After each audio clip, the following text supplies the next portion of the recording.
Hello दोस्तों, प्रतिमा GS academy पे आप सभी का स्वागत है।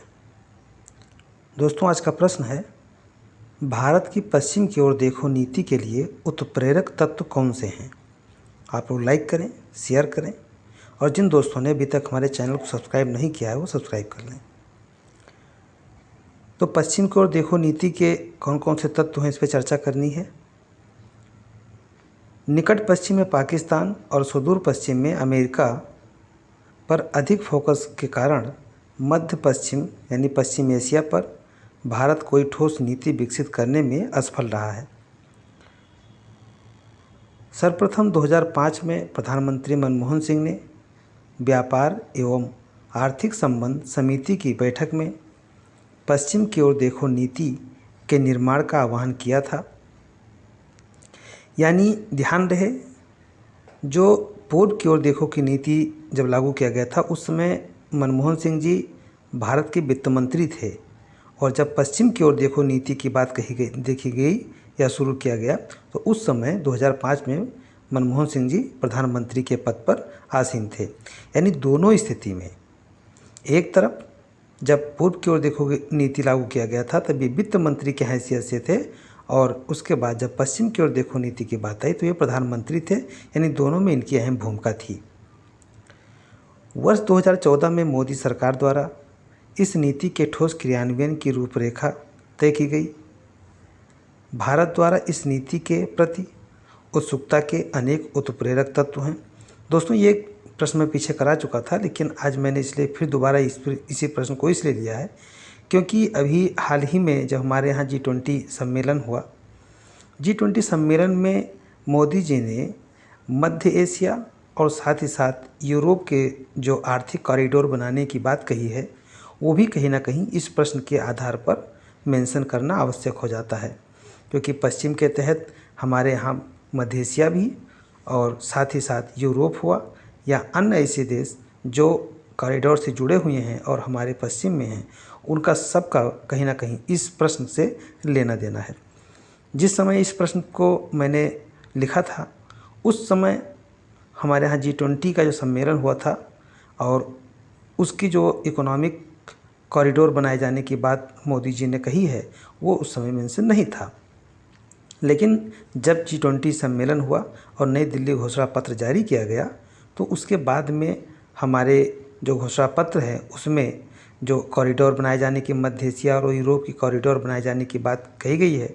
चाइना की पॉलिसी को, जो वन बेल्ट वन रोड का जो कॉन्सेप्ट है, उसके प्रत्युत्तर में जो हमारे यहाँ पे G20 के सम्मेलन में जो इकोनॉमिक कॉरिडोर है वो भी कहीं ना कहीं इस प्रश्न का लेना देना शामिल है। तो आप ध्यान रखिएगा कि अब जब आप प्रश्न इसको मॉडिफाई करेंगे तो इसमें आपको ये करना है कि जब हम, जैसे भी मोदी सरकार द्वारा इस नीति के ठोस क्रियान्वयन की रूपरेखा तय की गई, भारत द्वारा इस नीति के प्रति उत्सुकता के अनेक उत्प्रेरक तत्व हैं।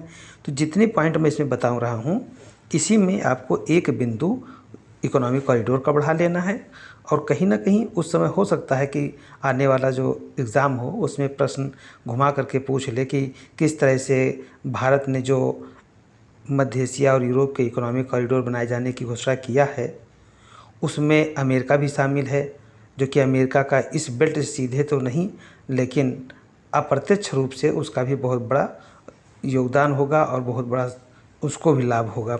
तो कहीं ना कहीं जब ऐसी बातों को प्रश्न में शामिल किया जाएगा, IR से संबंधित बातों को शामिल करके देखेंगे तो वो बिंदु भी महत्वपूर्ण हो जाता है।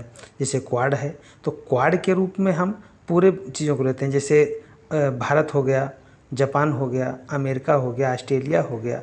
तो ऐसी स्थिति में क्वाड ये 4 देश हैं और क्वाड के अंतर्गत मालाबार युद्ध अभ्यास होता है। लेकिन जब केवल मात्र पश्चिम की बात आए तो पश्चिम के तहत कई ऐसे तत्व हो जाते हैं जो हमारे देश के हित के लिए ज़रूरी हैं। जैसे अब एक एक बिंदु मैं बताता जा रहा हूँ, इसमें आपको 2 बिंदु शामिल करना है। पहला बिंदु जो इकोनॉमिक कॉरिडोर पर बनाए जाने की बात है, और दूसरा बिंदु ये है कि सबसे बड़ी बात यह है कि जो G20 में मध्य एशिया और यूरोप के जोड़ने वाली कॉरिडोर बनाया जाएगा उसमें पाकिस्तान का रास्ता ही ख़त्म हो गया है। हमें पाकिस्तान की आवश्यकता ही नहीं महसूस हुई उसमें, क्योंकि हम सीधे खाड़ी देश होते हुए और फिर भूमध्य सागर होते हुए हम निकल जाएंगे कहाँ पे, यूरोप में निकल जाएंगे। तो इस जो इकोनॉमिक कॉरिडोर है, इसमें पहले हम शिप से, फिर ट्रेन से, फिर शिप से, फिर बाई बस हम यूरोप में घुस जाएंगे। तो इसमें उत्प्रेरक तत्व कौन कौन से हैं?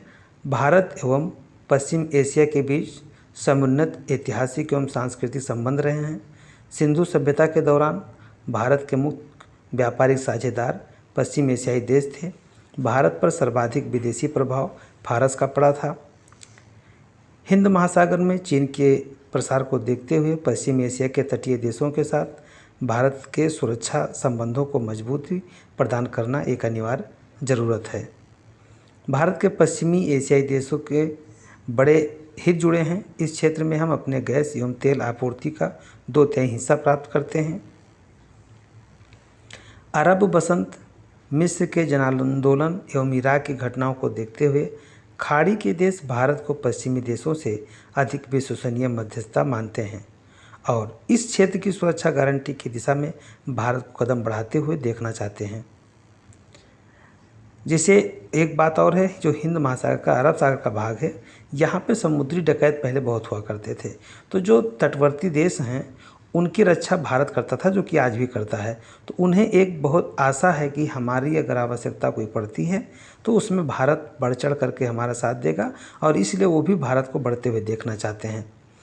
पश्चिम की ओर देखो नीति भारत की ऊर्जा सुरक्षा, 60 लाख से अधिक भारतीयों को रोजगार तथा यहाँ के भारतीय कामगारों द्वारा विदेशी मुद्रा प्रेषण के दृष्टिकोण से अत्यधिक महत्वपूर्ण सिद्ध हो सकता है।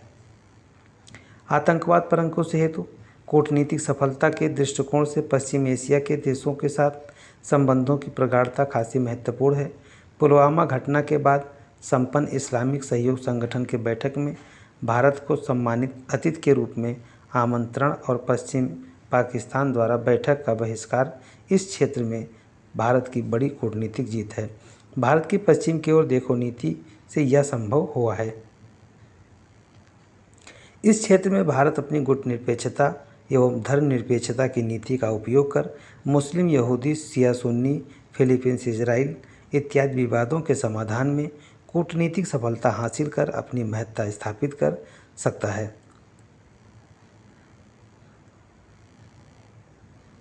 खाड़ी देश के तेल आधारित अर्थव्यवस्था वाले देशों के लिए महत्वपूर्ण बाजार है भारत तथा इन देशों की उड़ान कंपनियों के लिए तकनीकी एवं मानव संसाधन आपूर्ति करता है। इस प्रकार इजराइल भारत का महत्वपूर्ण रक्षा साजो सामान आपूर्ति करता है।